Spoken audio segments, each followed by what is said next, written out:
and Jim is doing a house project, so I'm sneaking out to do a quick video on gopher trapping. It's getting dark out and daylight's ticking, so I will try to make it short and sweet.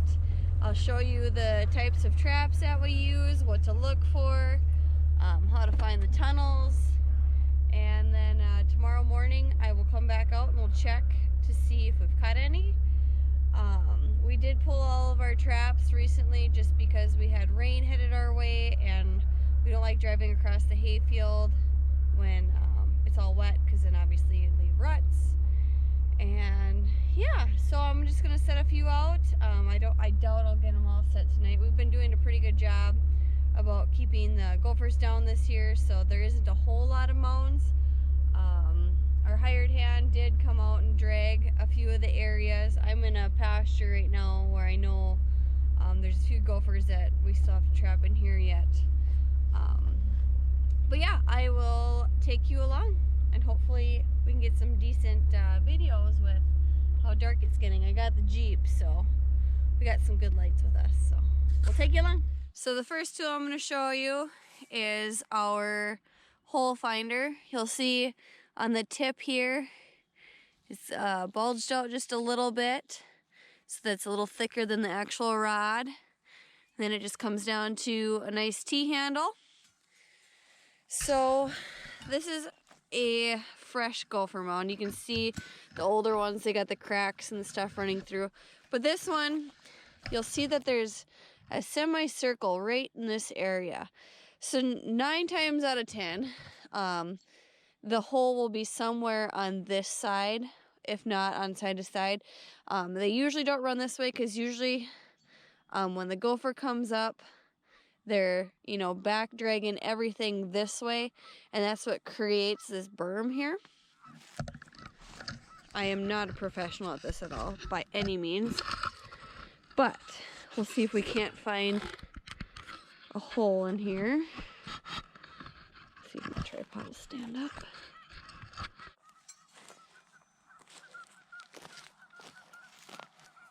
And so I'm just gonna make a few holes here. So you'll notice that when I push down that it dropped instantly, and then when you pull up it kind of gets stuck. That means that's the hole right there. So now that I found the hole where I want to place my trap, I have this handy dandy probe that my husband built me. And basically, this is just the width of the size of our trap. And if anybody from Gopher Hawk happens to be watching, I'd gladly take a sponsorship, because these things are, I want to say they're like $25 a piece, but man, they are so worth it. These ones are starting to get a little wore out. But yeah, Gopher Hawk does sell these, and they do sell like a little hand probe. However, I just like the T-bar. It gives me a little bit better leverage to put these in. So, all right, let's punch a hole.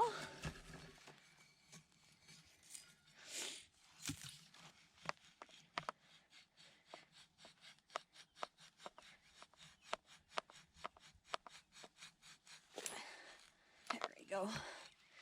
Kind of just drops right into that hole there.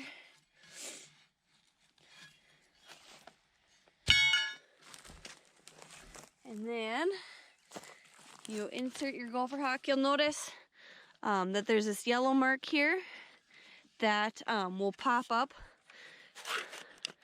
So that is what catches your gopher. There's a little, let's see if I can do this with 2 hands here.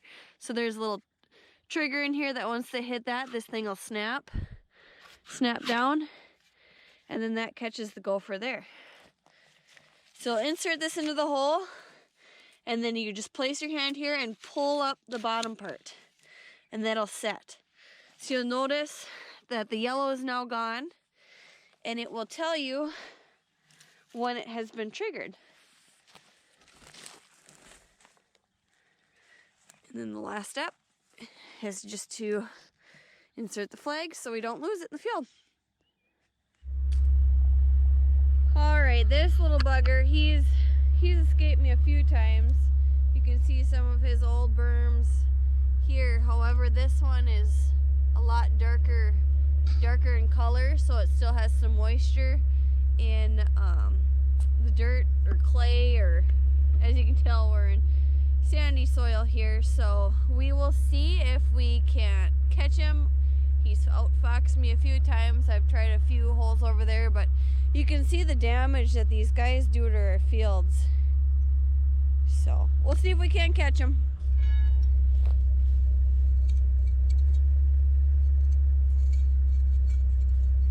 That looks like a good one. I like to follow it out just a little bit from the hole.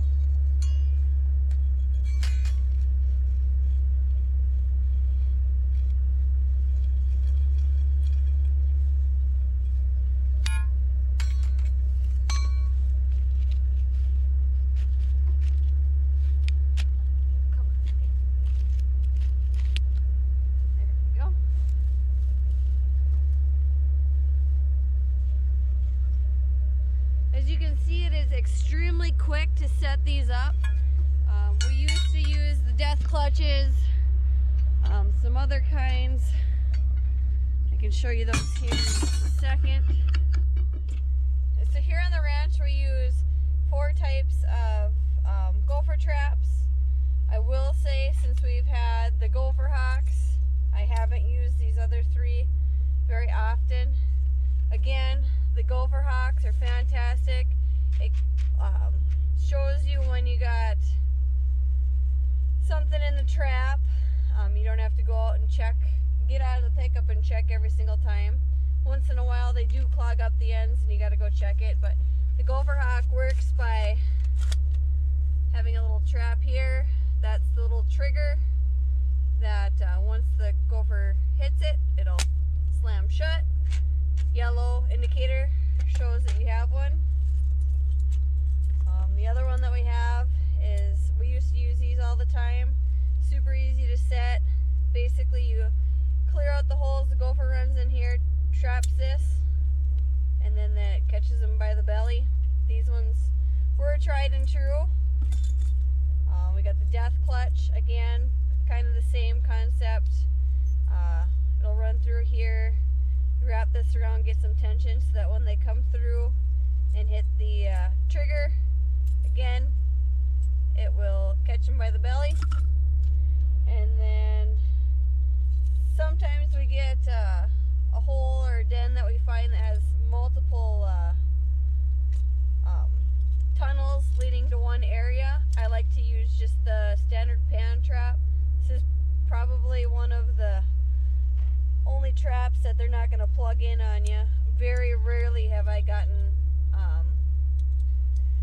any where I haven't caught them, or where it's plugged up anyways. Yeah, these are just, they're fantastic. You know, they're a little bit harder for them to push dirt on top of without getting caught. So if I got a tough gopher, I usually set this one. So those are the 4 types of traps. Like I said, since we started using these Gopher hawks, the other ones are, I'm not saying they're not good traps. I'm just saying for the time savings that it saves me without having to get in and out of the vehicle. Oops, I probably should leave those on so you can see me, huh? It just saves time. I don't have to get out of my vehicle every time, and then if I haven't caught one, you know, within a day or 2 or so, I'll get out and I will check it just to make sure that it isn't clogged. I did set a couple traps earlier. It's only been a couple of hours, but I figured I'll just go run by and check and see if we've caught anything. So yeah, if I haven't caught anything, I will bring you back out tomorrow morning. I feel like the ones that I set earlier today are some pretty good traps. They are on new mounds. So yeah, we'll just show you, hopefully, fingers crossed. Yeah, we turn them into the county and the county pays us a bounty for them. And mostly we trap them just to get them out of our field, because if you hit a rock or something, that can be costly, and then you have to fix stuff, and it's not fun. Coming up to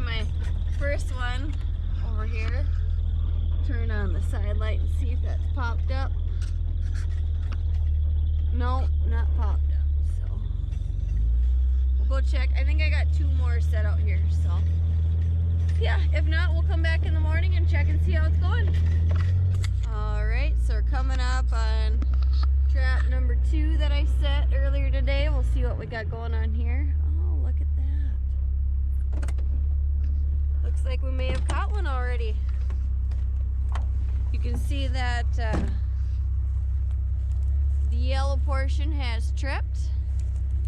I'm just going to pull up a little bit and see if there's any resistance back. Oh, you can see he pulls it back into the hole, so that means that we got a gopher down there. That's awesome.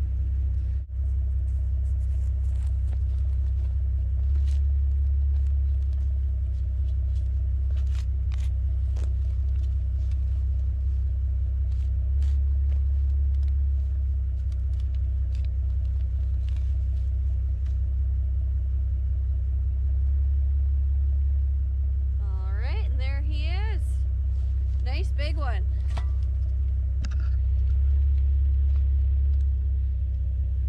So there's our gopher trapping, I guess, for the night. I got one more trap to check, so we'll go from there. Alright, so we checked the last trap of the night. It's not set off, so we'll come back in the morning.